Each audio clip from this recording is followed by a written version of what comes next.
नमस्कार, doctor भारतीज holistic wellness programme में आप सभी का स्वागत है। आपके साथ हूं मैं सुरति जिंदल। आज की इस भागदौड़ भरी जिंदगी में हम सभी जानते हैं कि हमारे पास इतना वक्त नहीं कि हम अपनी सेहत का ख्याल रख पाएं। खासकर अगर हम बात करें खान पान की, या हम बात करें एक्सरसाइज की, या फिर बात करें योग की, तो शायद ही बहुत कम ऐसी संख्या में लोग होंगे जो अपना ख्याल रखते होंगे। ज़्यादातर लोग तो तरह तरह की बीमारियों से आज के समय में ग्रसित हैं। ऐसे में अगर मैं बात करूं, सबसे ज़्यादा प्रॉब्लम्स जो आजकल देखी जा रही है वो है जॉइंट्स पेन की। और इन जॉइंट्स पेन में भी जो सबसे ज़्यादा जॉइंट्स पेन देखे जाते हैं वो है नी के जॉइंट्स पेन। तो ऐसे में इस समस्या से बचने के लिए क्या किया जाए? जब डॉक्टर के पास जाते हैं तो डॉक्टर साहब यही कहते हैं कि नी को रिप्लेस कराना पड़ेगा। अब उन पेशेंट्स का सोचिए जिन्हें नी जॉइंट्स पेन की प्रॉब्लम है, वो कैसे इस समस्या से बचे? नी रिप्लेसमेंट ही क्या इसका एकमात्र उपाय है, या फिर कोई और ऑप्शन भी है उनके पास? हो सकता है कि ऐसा ऑप्शन हो। उसी के बारे में ज़्यादा जानकारी आज हम हासिल करेंगे स्टूडियो में मौजूद हमारे एक्सपर्ट के जरिए। आज हमारे साथ स्टूडियो में मौजूद हैं डॉक्टर पंकज भारती, जो कि हमें इसी बारे में ढेर सारी जानकारी देंगे। डॉक्टर साहब, बहुत बहुत स्वागत है आपका हमारे प्रोग्राम में। थैंक यू श्रुति जी, आपने मुझे बुलाया, मैं बहुत आभारी हूँ आपका। डॉक्टर साहब, सबसे पहला सवाल तो मेरा आपसे यही है कि नी रिप्लेसमेंट अगर किसी पेशेंट को कहा जाता है तो क्या उसके पास कोई और ऑप्शन है कि वो नी को रिप्लेस कराए बिना ही अपनी इस समस्या से छुटकारा पा सके? जी, नी रिप्लेसमेंट से बहुत आसानी से बचा जा सकता है। इसके लिए एक प्रोग्राम है जिसका नाम है होलिस्टिक करेक्टिव प्रोग्राम, जिससे बहुत ही आसानी से ऐसे सारे मरीज़ जिनको नी रिप्लेसमेंट एडवाइस किया जाता है, इस प्रोग्राम से बहुत आसानी से बच सकते हैं। आपने कहा होलिस्टिक करेक्टिव प्रोग्राम, ये प्रोग्राम है क्या? बेसिकली होलिस्टिक करेक्टिव प्रोग्राम वो प्रोग्राम है जिसमें पूरे शरीर को इन टोटलिटी एड्रेस करते हैं। जैसे जो इस तरीके की हमारी बीमारियां होती हैं, जैसे नी ऑस्टियोआर्थराइटिस है, प्राइमरली ये मेटाबॉलिक डिजीज़ होती है। तो इसमें पहले हमारी मेटाबॉलिज्म डिस्टर्ब होती है, इसके बाद फिर हमारे घुटनों में डिफॉर्मिटीज़ आती हैं। तो होलिस्टिक करेक्टिव प्रोग्राम के थ्रू पहले हम मेटाबॉलिक करेक्शन करवाते हैं, इसके बाद डिफॉर्मिटी करेक्शन प्रोग्राम देते हैं। तो मेटाबॉलिक करेक्शन प्रोग्राम और डिफॉर्मिटी करेक्शन प्रोग्राम मिलके हमें हमारे घुटनों के रिप्लेसमेंट से बहुत आसानी से बचा देते हैं। डॉक्टर साहब, कौन से पेशेंट ऐसे हैं जिन्हें नी रिप्लेसमेंट के लिए कह दिया जाता है? कौन सी वो स्टेज होती है? बेसिकली सूरत जी, नी जॉइंट ऑस्टियोआर्थराइटिस की 4 स्टेजेस होती हैं। Stage 1, stage 2, stage 3 and stage 4। जो स्टेज 1 और 2 होती हैं उसमें डिफॉर्मिटीज़ नहीं होती हैं, लेकिन जैसे ही स्टेज 2 क्रॉस होती है स्टेज, तो उसमें जॉइंट स्पेस कम होने लगते हैं। और अगर हम और एडवांस स्टेज में जाते हैं तो दूसरी डिफॉर्मिटीज़ आती हैं, जैसे हमारी बो लेग हो जाता है, हमारे पैर टेढ़े हो जाते हैं, उसमें इन्वर्जन डिफॉर्मिटी बोलते हैं, या हमारी एंकल, और जब एडवांस स्टेज में जाते हैं तो एंकल इंस्टेबिलिटी हो जाती है। तो जनरली हमारे जो डॉक्टर्स हैं वो स्टेज 3 और 4 में नी रिप्लेसमेंट की सलाह देते हैं।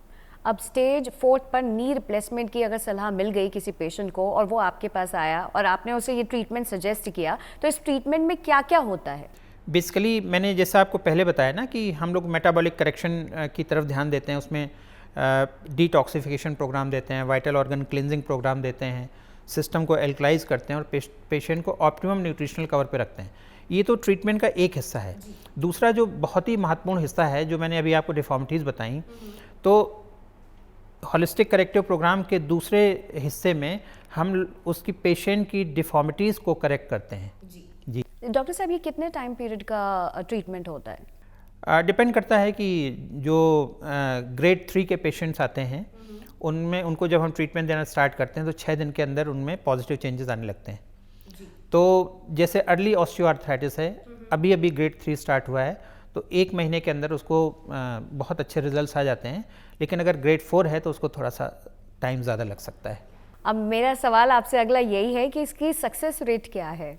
देखिए, जैसे आप किसी योगा क्लास में जाते हैं, ठीक है ना, तो योगा से आपका पोस्चर करेक्ट होता है, आपकी मसल्स स्ट्रेंथन होती हैं, तो उसमें कोई डाउट नहीं होता है कि इससे आपको लाभ मिलेगा कि नहीं मिलेगा। इसी तरीके से होलिस्टिक करेक्टिव प्रोग्राम है, तो ये इसके पीछे एक साइंस है।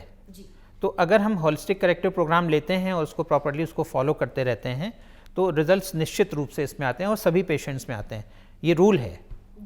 जी, कई बार ऐसा देखा गया है जैसे कि पेशेंट के अंदर किसी भी चीज़ को लेकर ऑपरेशन हुआ, जैसे कि नी रिप्लेसमेंट प्रोग्राम की अगर हम बात करें, नी रिप्लेसमेंट किसी का होता है तो उसके बाद भी आगे आने वाले समय में प्रॉब्लम आ सकती है। अगर हम बात करें इस ट्रीटमेंट की जिसका आपने जिक्र किया होलिस्टिक वेलनेस प्रोग्राम के अंतर्गत, होलिस्टिक करेक्शन प्रोग्राम की, तो इसके ज़रिए जो ट्रीटमेंट होता है तो क्या दोबारा ये प्रॉब्लम आने की गुंजाइश होती है या हमेशा के लिए ये प्रॉब्लम ठीक हो जाती है? देखिए, डिफॉर्मिटीज़ करेक्ट होने के बाद फिर पेशेंट को एक मेंटेनेंस प्रोग्राम लेते रहने की सलाह दी जाती है। जैसे मैंने आपको पिछले आपके प्रश्न में मैंने आपको उदाहरण बताया कि योगा करने के बाद अगर आप ये उम्मीद करें कि इस योगा से जीवन भर आप बिना योगा किए आपको वो लाभ मिलते रहेंगे, तो ऐसा नहीं होता है। जितने भी लाइफस्टाइल प्रोग्राम्स होते हैं उसमें कुछ मेंटेनेंस ट्रीटमेंट पेशेंट को लेते रहने की सलाह दी जाती है ताकि जो रिजल्ट्स उसको मिले हैं वो परमानेंट बने रहें। जी। और इसके दौरान क्या क्या प्रिकॉशंस उन्हें लेने होते हैं डॉक्टर साहब? अब जैसे पेशेंट्स हैं, कुछ बहुत सारे पेशेंट्स होते हैं जो ओबेसिटी को लेके आते हैं, तो साथ में हम मेटाबॉलिक करेक्शन प्रोग्राम के साथ साथ उनको ओबेसिटी कम करने की सलाह देते हैं। बहुत सारे पेशेंट्स होते हैं जो हाई हील पहनते हैं, उनको हम हाई हील छोड़ने की सलाह देते हैं। इलाज की प्रारंभिक अवस्था में उनको बहुत ज़्यादा तेज़ वॉक ना करने की सलाह देते हैं। तो इस तरीके की सलाह हम मरीज़ों को जो आते हैं इस तरीके की समस्या को लेके, उनको हम इस तरीके की रूटीन सलाह देते हैं। होलिस्टिक करेक्टिव प्रोग्राम, इस तरह के प्रोग्राम को तैयार करने के पीछे प्रेरणा क्या रही? देखिए, इसके पीछे तो बहुत लंबी स्टोरी है, ठीक है। तो हमारे घर में ही बहुत सारे लोग इस बीमारी से पीड़ित थे, तो मैं देखता था अपने बचपन में कि उनको किसी भी तरीके का कोई समाधान नहीं मिलता है।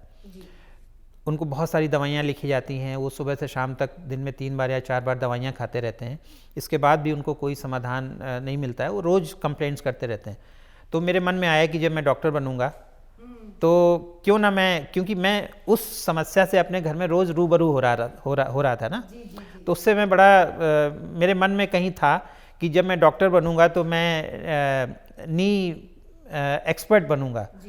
तो इसी प्रेरणा के तहत मैं जी। डॉक्टर साहब, जैसे कि आपने कहा कि घर में ही कई सारे लोग थे, तो मैं जानना चाहूँगी कुछ ऐसे मेमोरेबल केसेस के बारे में जो आपको याद हों, सक्सेसफुल केसेस। हमारी एक गार्जियन थी मिसेस कुसुम मेहरोत्रा, और तो उनको बहुत सीवियर नी जॉइंट ऑस्टियोआर्थराइटिस था। तो हर 15 दिन में वो डॉक्टर के पास जाती थी, और जब भी मैं उनसे मिलता था, मैं उनसे रोज़ मिलता था, तो रोज़ इस चीज़ की कंप्लेंट करती थी कि उनको घुटनों में किसी भी तरीके का आराम नहीं मिल रहा है। वो जब भी मैं डॉक्टर के पास जाती हूँ तो मुझे नई दवाई लिख दी जाती है। फिर एक स्टेज आई कि उनको एक बार नी लवाज कर दिया गया, ऑर्थोस्कोपी उस ट्रीटमेंट को बोलते हैं। तो मुझे उम्मीद थी कि ऑर्थोस्कोपी करने के बाद उनको अब पूरी तरीके से रिलीफ हो जाएगी। तो कुछ दिन तो उनको रिलीफ रहा, लेकिन ऑर्थोस्कोपी करने के बाद भी उनकी स्थिति पहले से भी खराब हो गई। तो ये बहुत मतलब ये मेरे को, चूँकि मैं उनसे बहुत अटैच था, तो मुझे उनका पेन बर्दाश्त नहीं होता था, मैं उसको बहुत फील करता था। तो इस दौरान और कितने पेशेंट्स आए आपके कांटेक्ट में जो कि सक्सेसफुली ठीक होकर गए हों, जो आपको याद हो? एक तो आपने हमें एक केस बताया, एक केस और बताइए, हम जानना चाहेंगे। देखिए, मुझे 18 साल हो गए हैं प्रैक्टिस में, तो लगभग 2 लाख से ज़्यादा मरीज़ मैंने ट्रीट किए हैं। लेकिन हाँ, जब आप प्रैक्टिस स्टार्ट करते हैं तो आपको प्रारंभिक जो मरीज़ होते हैं वो ज़्यादा याद रहते हैं।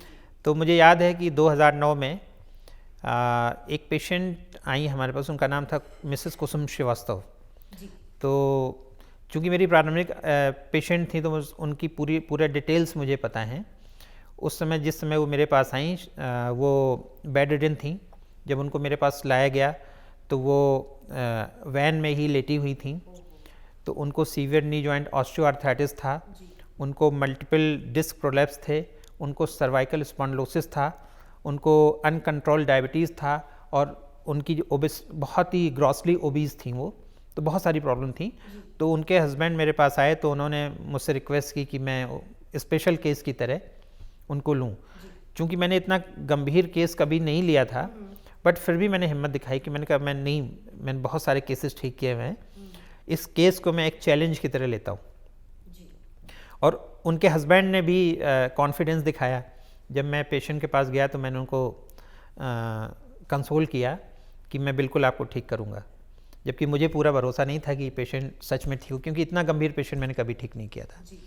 और आज भी मुझे याद है कि मैंने पूरी हिम्मत और कॉन्फिडेंस के साथ जब उनको ट्रीट करना शुरू किया, तो 3 महीने के ट्रीटमेंट के बाद वो जिस हॉस्पिटल में मैं था कंसल्टेंट, तो उसमें मेरा डिपार्टमेंट 4th फ्लोर पे था और रैंप बना हुआ था। तो पहले उनको व्हील चेयर से ले जाया जाता था। 3 महीने के ट्रीटमेंट के बाद मैंने देखा कि धीरे धीरे वो अपने आप 4th फ्लोर पे जाने लगी। और 5-6 महीने के बाद मुझे सूचना मिली कि अब वो पार्क में भी जाती हैं, थोड़ा बहुत वॉक भी करती हैं। उन्होंने 12 से 15 किलो वज़न घटा लिया है।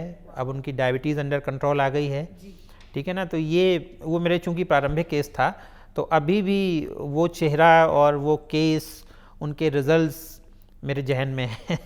तो नाइस ऑफ यू डॉक्टर साहब, खासकर इतना गंभीर केस और आपने मतलब पूरी मेहनत, पूरी कोशिश की उसके पीछे उन्हें ठीक करने की, तो I think it is a very big thing, तो काबिल तारीफ बात है। अच्छा डॉक्टर साहब, मैंने सुना है कि आपने भारत के राष्ट्रपति का भी इलाज किया है, किनका किया है? जब मैं थोड़ा सा फेमस होने लगा तो लखनऊ में और लखनऊ के बाहर के बड़े बड़े लोग आने लगे। उनमें एक जनरल साहब थे, मैं उनका नाम नहीं लूँगा, तो वो रिटायर होने के बाद मुझे दिखाने आए। तो उस समय बहुत ही ख़राब स्टेट में थे और वो जो हमारी राष्ट्रपति थी मिसेस प्रतिभा पाटिल उस समय, उनके नोन थे। तो उनको ठीक करने के बाद जब वो उनसे मिले तो मैडम ने उनसे पूछा कि क्या आपने सर्जरी करवा ली है? तो उन्होंने फिर मेरा रेफरेंस दिया कि नहीं, लखनऊ में एक यंग डॉक्टर हैं और उन्होंने मुझे इलाज किया। अब वो सिर्फ 8 होल नहीं, पूरे 18 होल गोल्फ खेलते हैं।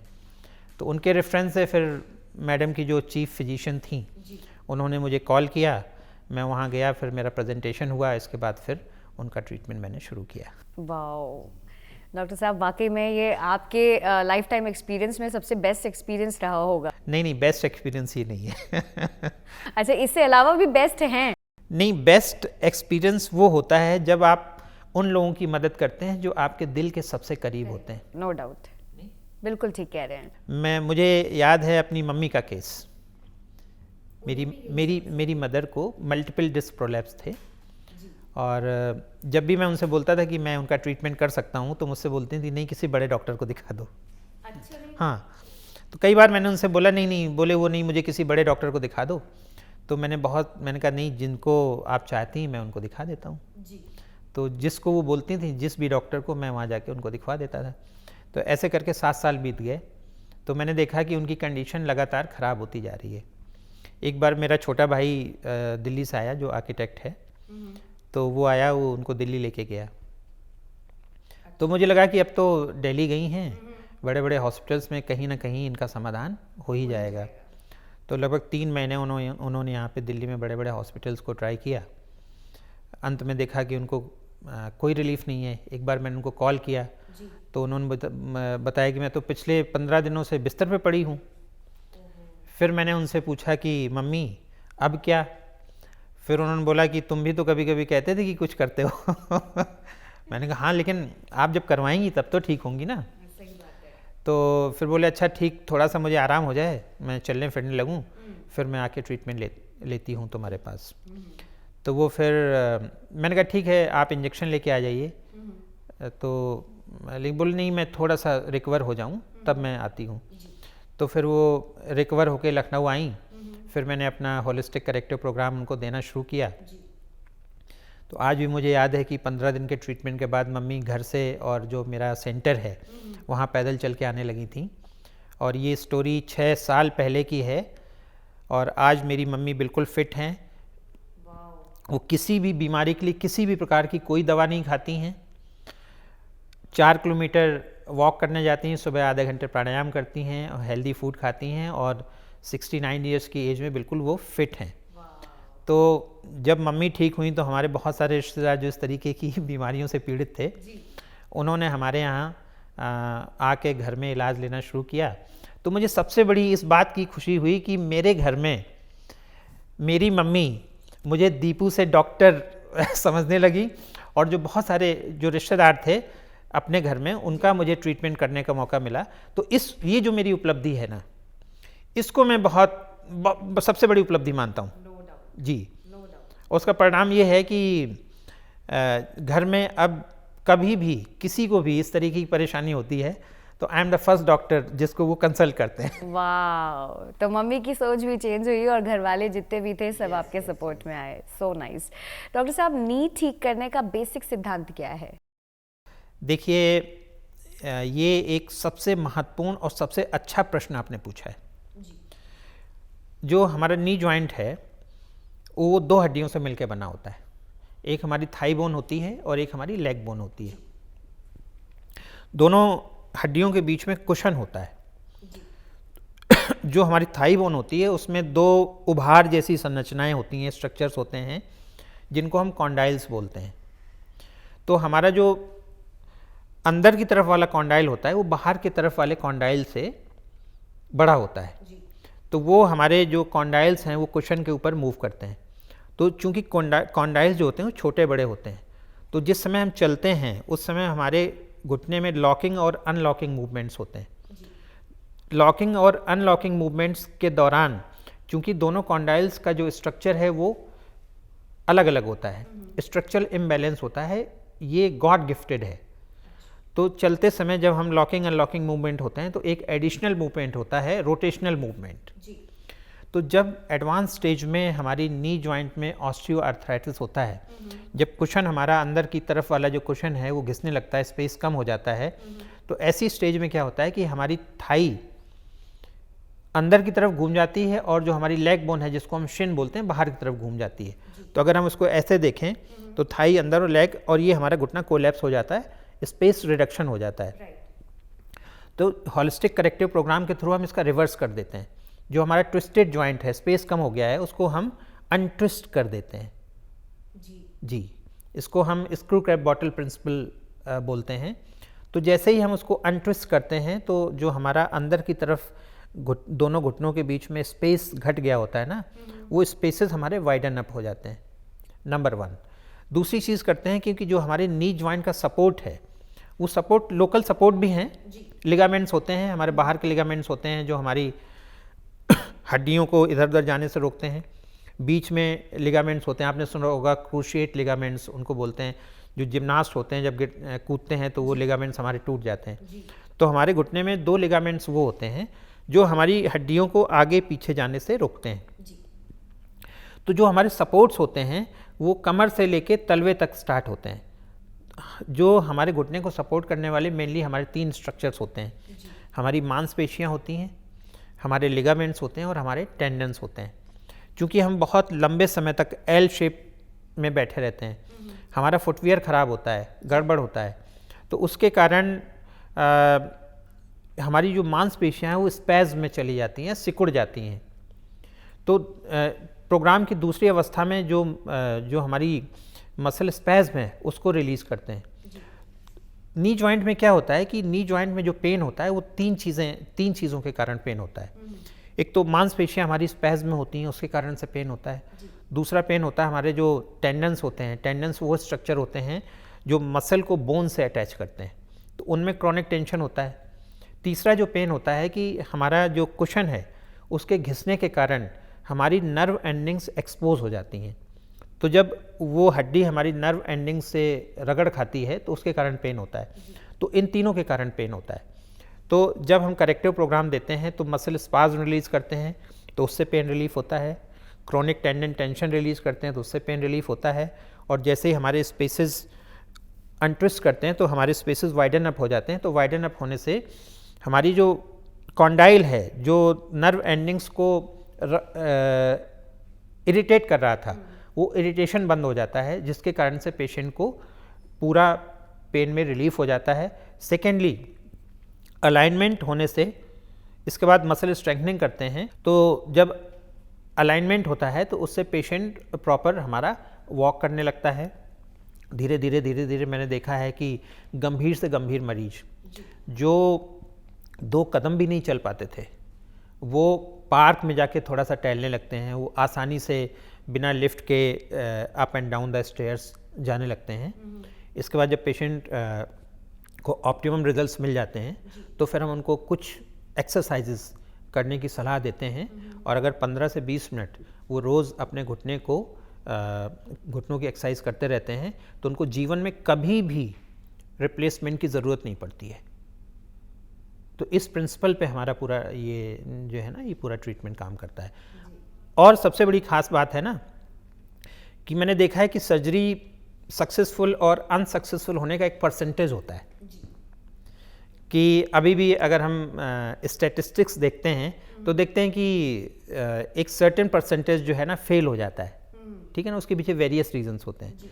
लेकिन इस हॉलिस्टिक करेक्टिव प्रोग्राम के through as a rule duration patient के ठीक होने का अलग अलग हो सकता है, लेकिन एज अ रूल 100% पेशेंट्स में रिजल्ट्स आते हैं।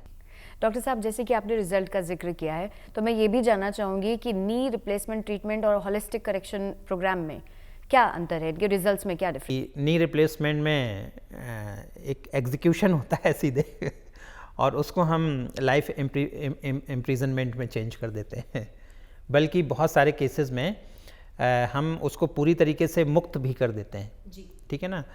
दूसरा फैक्टर है कि इस ट्रीटमेंट में चूँकि मैं मेटाबॉलिक करेक्शन की तरफ भी प्राइमरली ध्यान देता हूँ, तो apart from your knee pain हमारा जनरल हेल्थ भी इम्प्रूव होता है।